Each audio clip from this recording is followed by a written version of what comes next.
আসসালামু আলাইকুম রহমতুল্লাহি ওবরকাতুহু। সম্মানিত দর্শক, ইন্টারনেটে একটি সতর্কবার্তা ঘুরে বেড়াচ্ছে ফেসবুক এবং অন্যান্য সামাজিক মাধ্যমে। সেটি হলো আগামী ৪৮ ঘন্টার মধ্যে ভয়ঙ্কর কিছু একটা ঘটতে যাচ্ছে।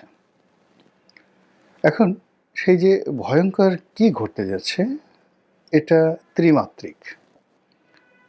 ৩টি আশঙ্কাকে কেন্দ্র করে এক ধরনের ভীতিকর পরিবেশ এবং পরিস্থিতি তৈরি করা হচ্ছে। প্রথম ভীতিকর যে পরিবেশ পরিস্থিতি যারা বলছে, তারা বলার চেষ্টা করছে যে উসমান হাদির যে হত্যাকাণ্ড, তার দাফন কাফন তো হয়ে গেল, এরপর টার্গেট কে?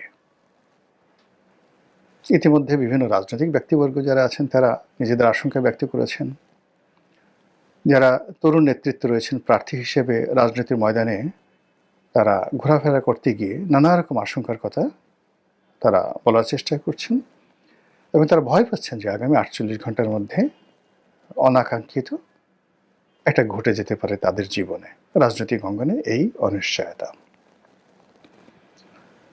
আরেকটি গ্রুপ বলার চেষ্টা করছে নানা রকম প্রচার এবং প্রোপাগান্ডা যে নতুন একটি বিপ্লবী সরকার আসছে এবং ৪৮ ঘন্টার মধ্যে সেটা হয়ে যাবে।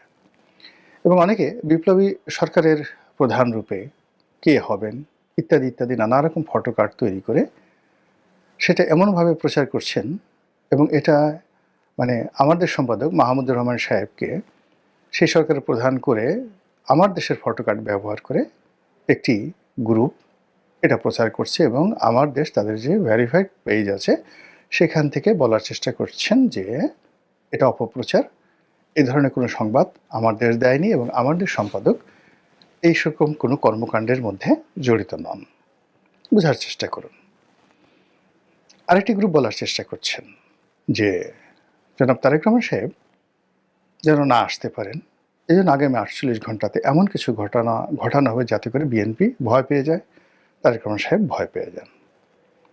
এই গ্রুপের দ্বিতীয় যে অপশন সেটা হলো আগামী ৪৮ ঘন্টায় এমন কিছু করা হবে, সেক্ষেত্রে যদি প্ল্যান এ, মানে তারেক রহমান সাহেব আসবেনই না, এটা হলো প্ল্যান এ, যদি প্ল্যান এ ফেল করে অর্থাৎ তারেক রহমান সাহেব তারপরও আসেন, তাতে করে তার সেই আগমনী এটি যেন আনন্দমুখর না হয়, তার অনুষ্ঠানে যেন লোকজন না যায়, ঢাকা শহরে যেন কাউন্টার একটা অবস্থা থাকে, এরকম একটা দৌড়াদৌড়ি অবস্থা শহরে যেন তৈরি হয়।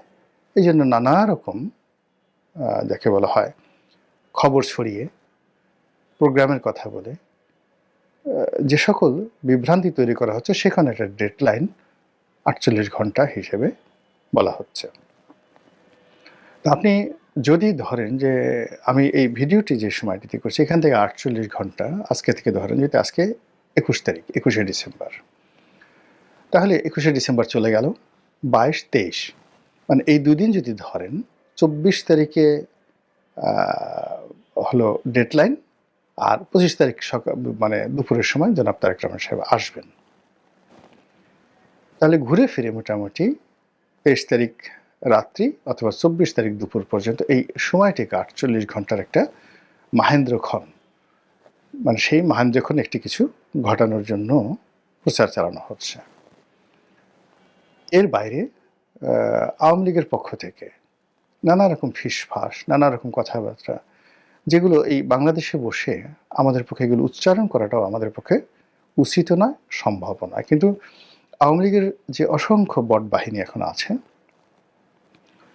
তারপর যারা মূলধারার একসময় খুব সেলিব্রিটি ছিলেন গণমাধ্যমের, খুব বড় সাংবাদিক, রাজনৈতিক বিশ্লেষক, তারা প্রকাশ্যে দেশের বাইরে থেকে আগামী ৪৮ ঘন্টার মধ্যে যে সকল ঘটনা ঘটতে পারে যে আশঙ্কার কথা বলছে, মানে এটা না বলাই ভালো, খুবই খারাপ কথা তারা বলছে।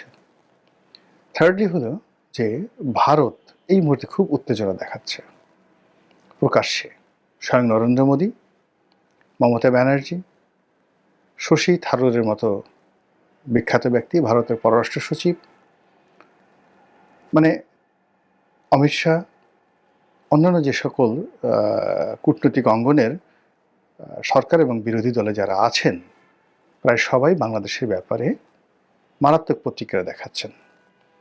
ভারতের যে সকল সাংবাদিক বাংলাদেশ নিয়ে কন্টেন্ট তৈরি করেন, বিভিন্ন পত্রপত্রিকা লেখেন, সাক্ষাৎকার দেন, এমনকি বিবিসিতে কথাবার্তা বলেন, তারা সবাই বলার চেষ্টা করছেন যে ভারতের ধৈর্যের বাঁধ ভেঙে গেছে এবং তারাও এই 48 আওয়ার্স শব্দটি উচ্চারণ করছে।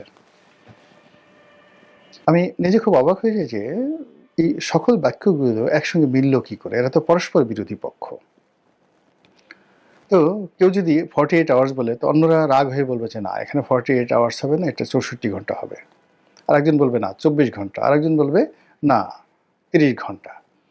কিন্তু এখানে এই মুহূর্তে বাংলাদেশ নিয়ে যারা উদ্বিগ্ন, বাংলাদেশের রাষ্ট্র ক্ষমতায় আসা, থাকা, যাওয়া ইত্যাদি নিয়ে যারা রীতিমতো ইঁদুর দৌড়ের উপরে আছেন, এই মুহূর্তে যারা রাজনৈতিক সুবিধা নিতে চাচ্ছেন বা সুবিধা হারাতে চাচ্ছেন, সকল পক্ষের মধ্যে একই সঙ্গে এই 48 আওয়ার্স যে শব্দটি, এটি কেন বের হয়ে গেল বা বের হয়ে যাচ্ছে, এটা নিয়ে আলোচনা করার চেষ্টা করব। প্রথম, আপনারা যারা নিশ্চিন্ত হতে চান যে কিছুই ঘটবে না, তারা হতে পারেন এই কারণে যে কখনো তারিখ ঘোষণা করে ডেডলাইন দিয়ে কখনো মারামারি হয়নি, কখনো এরকম একেবারে সময়ক্ষণ মাহেন্দ্রক্ষণ বর্ণনা করে পৃথিবীর কোনো দুর্ঘটনা অথবা সুঘটনা ঘটানো যায়নি। নর্মালি এই ধরনের পরিবেশ পরিস্থিতি তৈরি হয় সেই যাকে বলা হয় একটা আতঙ্ক এবং ভয় সৃষ্টির জন্য। এটা অর্ধেক আপনি ধরেন পৃথিবীর, মানে যাকে বলা হয় যত এই ধরনের আতঙ্ক ছড়ানো হয় তার 50% ভয়েড, 50% যাকে বলা হয় বোগাস, এবং কেবলই মাত্র স্বার্থ সিদ্ধির জন্য এই কাজগুলো করা হয়। তো সেই অর্থে 48 আওয়ার্সের মধ্যে কিছুই হবে না, অর্থাৎ 24 তারিখ পর্যন্ত কিছুই হবে না। যা কিছু হওয়ার বা যেভাবে স্বাভাবিকভাবে যা কিছু চলছে ওভাবেই চলবে। যে আতঙ্কের কথাগুলো বলা হচ্ছে সেই আতঙ্কেরগুলো হয়তো ঘটবে না 50% ক্ষেত্রে। আর আরেকটি আতঙ্কের বিষয় রয়েছে, সেটি হলো যে যখন মানে সকল মানুষের মুখ দিয়ে, অন্তর দিয়ে, যাকে বলা হয় চোখ মুখ দিয়ে, পঞ্চ ইন্দ্রিয় দিয়ে একটি বিষয় অনুভূত হয় এবং মানুষের জবান দিয়ে একটি কথা বের হয়ে যায়, তখন সেটা প্রকৃতি ঘটিয়ে দেয়। উদাহরণ হিসেবে বলি, যেমন শেখ হাসিনা পালায় না, শেখ হাসিনা পালিয়ে যাবেন, বাংলাদেশে টিকতে পারবেন, এই কথাগুলো কিন্তু আগস্ট মাসের 5 তারিখের আগে, মানে যখন মেট্রো রেল পুরলো এবং শেখ হাসিনা যখন ওটা দেখতে গেলেন, ঠিক তার আগে তিনি খুব বড়াই করে বলেছিলেন যে শেখ হাসিনা পালায় না, সংবাদ সম্মেলনে পালাবে না। ওবায়দুল কাদের বলেছিলেন যে মরে গেলেও পালাবো না, মির্জা ফখরুলের বাড়িতে গিয়ে উঠবো, থাকতে দেবেন তো। মানে এই যে তার যে কথা, এগুলো কান্নার মতো ছিল এই কথাগুলো। এখন এই কথাগুলো তিনি বলতে চাননি, কিন্তু তার মুখ দিয়ে কিন্তু বের হয়ে গেছে। শেখ হাসিনা কোনোদিন পালাবেন না, পালায় না, এই কথাগুলো তিনি বলতে চাননি বা অতীতে কখনো বলেনি, কিন্তু ওই সময় তার মুখ দিয়ে এই কথাগুলো কিন্তু বের হয়ে গেছে। টেকনাফ থেকে তেঁতুলিয়া পর্যন্ত সমস্ত মানুষ গত কয়েক বছর যাবৎ শুধু বলছিল যে আওয়ামী লীগের জন্য এমন একটা পরিণতি আসবে যে তাকে পালাতে হবে।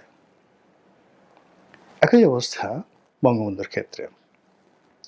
বঙ্গবন্ধুর 15ই আগস্টে যে নির্মম পরিণতি এলো, সেটা কিন্তু বঙ্গবন্ধুর যারা ঘনিষ্ঠজন তারা 1974 সনে টের পেয়েছিলেন। আমাকে একজন লোক বলছিলেন জনাব তাজউদ্দিন আহমেদ সম্পর্কে, ভদ্রলোকের নাম আমার মনে নাই, খুব সিনিয়র একজন পলিটিশিয়ান। তো তিনি সেই 1974 সনে দিল্লিতে যাচ্ছেন, তাজউদ্দিন সাহেব, এবং দিল্লি এয়ারপোর্টের তার সঙ্গে তার দেখা হলো। এবং তখন যে ভদ্রলোক আমাকে বলেছেন তিনি বঙ্গবন্ধুর খুব ঘনিষ্ঠজন ছিলেন, আর তাজউদ্দিন সাহেব তখন বঙ্গবন্ধুর বিষ মানে বৃক্ষে পরিণত হয়েছিলেন, তাকে দেখতে পারতেন না। তো তখন তাজউদ্দিন সাহেব ওই ভদ্রলোকের হাত ধরে বললেন যে দেখো, তোমার নেতা নিজেও মরবেন, আমাদেরকেও বাঁচতে দেবেন না।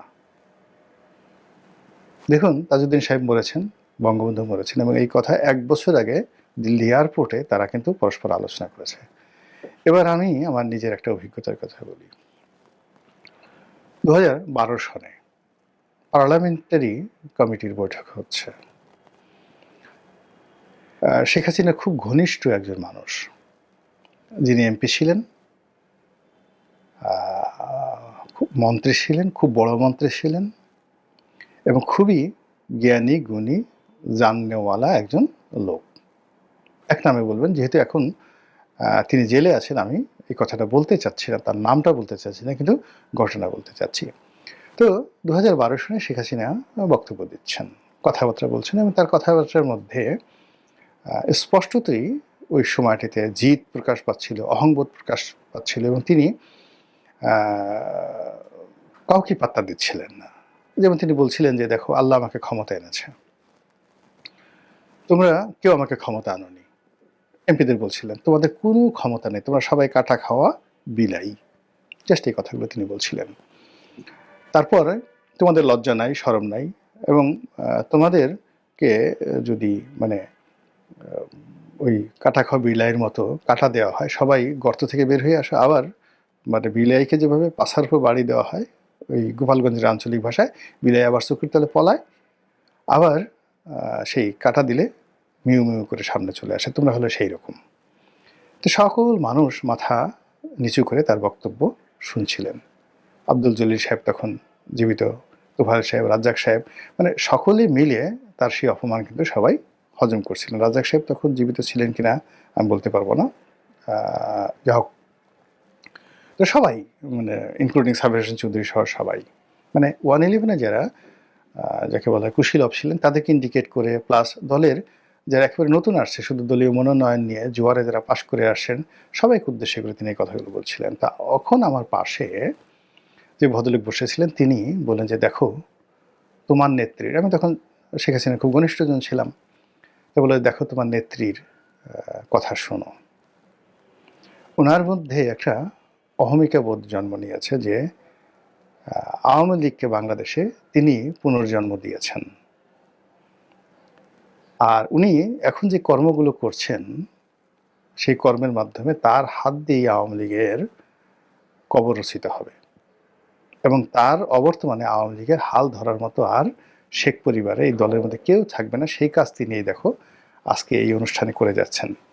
দলীয় নেতা যদি তার নেতাকর্মীদেরকে সম্মান না করে, দলীয় নেতা যদি তার নেতাকর্মীদেরকে অপমান করে, তাদেরকে তাদের মেরুদণ্ড ভেঙে দেয়, তাহলে আর যা হোক, দালাল হবে, তাবেদার হবে, টাউট হবে, বাটপার হবে, সব কিছু হবে, কিন্তু দল পরিচালনা করার মতো নেতা থাকবে না এই দলে। ২০১২ সনে সেই ভদ্রলোকের বক্তব্য। তারপরে তিনি দলের সঙ্গে ছিলেন, মন্ত্রী হয়েছেন, সব কিছু হয়েছেন, এখন আবার জেলে আছেন। তো এই হলো মানুষের মুখে দিয়ে যে কথাগুলো বের হয় সেই কথার বাস্তব রূপ, আড়ালে আবডালে যে কথা হয় সেই কথার বাস্তব রূপ। তো এভাবে আপনি বেগম জিয়ার কথা চিন্তা করেন, তারেক রহমান সাহেবের কথা চিন্তা করেন, তাদের জীবনের যে খারাপ পরিণতিগুলো এসেছিল সেই খারাপ পরিণতিগুলো কিন্তু মানুষের মুখে মুখে ঘুরে ফিরে বেড়াত এবং তাদের এখন যে সকল দুর্নাম বদনাম আছে রাজনৈতিক অঙ্গনে যাদেরই আছে, এই কথাগুলো কিন্তু সেই আগেই তাদের মুখ দিয়ে বের হয়ে গিয়েছিল। আপনি দেখুন, এই সময়টিতে ডক্টর মোহাম্মদ ইউনূস যা করছেন, জামাত যা করছেন, অন্যান্য মানে যে সমস্ত লোকজন করছেন, তা কিন্তু আমাদের দেশের আমজনতা অনেক আগেই সেই বলে দিয়েছে যে এটা হতে পারে। জামাত ক্ষমতা আসলে এই কাজ করবে, ক্ষমতা পেলে এই কাজ করবে, বিএনপি যদি আগামীতে দেশ পরিচালনার দায়িত্ব পায় তারা এই ভুল করবে, ইত্যাদি ইত্যাদি ইত্যাদি সব কিছু। এবং দেখেন সেই ঘটনাগুলি কিন্তু ঘটে যাচ্ছে। সেক্ষেত্রে ৪৮ ঘন্টার যে টাইম ফ্রেম, এই টাইম ফ্রেম নিয়ে যখন ১৮ কোটি মানুষের যে বিরাট অংশ, সচেতন অংশ, তারা একই চিন্তা করবে, একই আতঙ্ক অনুভব করবে এবং একই বিশ্বাস দ্বারা লালিত হবে এবং তারা মনে করবে এরকম একটা কিছু ঘটা আসলে উচিত, মানে ঘটতে পারে, কিন্তু সেটা যে উচিত, ইট শুড বি, এটা দরকার, এটা প্রয়োজন, ৪৮ ঘন্টা কিছু একটা ঘটার দরকার। এই জিনিসগুলো যখন মানুষের মধ্যে আসবে, অর্থাৎ তারা বর্তমান অবস্থা নিয়ে সন্তুষ্ট নয়, দুর্বিষহ সময় পার করছে। তাদের চোখের সামনে যা কিছু দেখছে, অল্টারনেটিভ যা কিছু দেখছে, সেই অল্টারনেটিভ বিষয়গুলো তাদের ভালো লাগছে না। নেতা পছন্দ হচ্ছে না, নেত্রী পছন্দ হচ্ছে না, কর্মকাণ্ড পছন্দ হচ্ছে না, কথাবার্তা পছন্দ হচ্ছে না, প্রতিদিন যে সকল দৃশ্য পছন্দ হচ্ছে না। তারা এর বাইরে অলৌকিক কিছু একটা চিন্তা করছে, সেই চুলকার, কবেকার, অন্ধকার, বিদিশা, নিশা, সেই বনলতা সেনের মতো। যে বনলতা সেনের যিনি কবি, তিনি সারা পৃথিবী ঘুরছেন।